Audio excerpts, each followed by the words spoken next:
Hello বন্ধুগণ, ২ শালিক আজকের পর্বে দেখতে পারবেন কোম্পানির সফলতা দেখে গৌরব দেবাকে ভাই বলে বুকে টেনে নিল। লাইক দিয়ে বিস্তারিত জানতে থাকুন। অনিমেষ ঝিলিককে ডাক দিয়ে বলে, তুমি ভালো আছো? দেব ভালো আছে? তখন ঝিলিক ভাবতে লাগলো ও হয়তো আখিকে মনে করেছে ঝিলিক। অনিমেষকে ঝিলিকের সাথে দেখে উকিলবাবু ভাবতে লাগলো আখির সাথে অনিমেষ মিলেছে।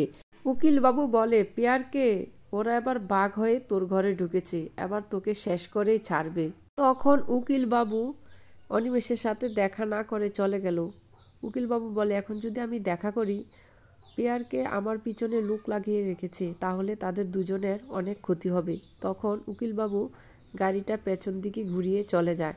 তখন ওই গুন্ডা পেয়ারকের কাছে ফোন করে বলে, উকিলবাবু কারোর সাথে দেখা করেনি, সে আবার চলে যায় এখান থেকে।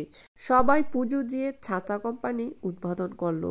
সবাই সবাইকে অভিনন্দন জানালো, একজন আরেকজনকে বুকে টেনে নিল।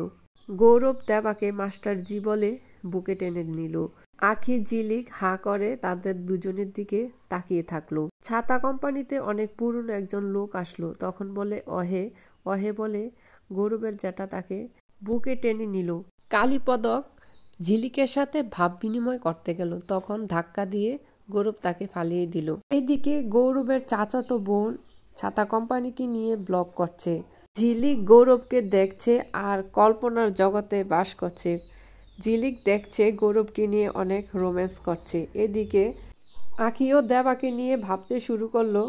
দেবাকে নিয়ে সেও কল্পনার জগতে বাস করছে এবং দুজন সাথে রোম্যান্স করছে। দেবা মনে মনে ভাবতে শুরু করলো, আমি হলাম এবারের মালিক, আমাকে বানিয়ে দিল কর্মচারী। বন্ধুগণ, দেবা কি নিজের অধিকার আদায় করতে পারবে ছাতা বাড়িতে? অবশ্যই কমেন্টস করে জানাবেন। আমার চ্যানেলটি সাবস্ক্রাইব করে রাখবেন।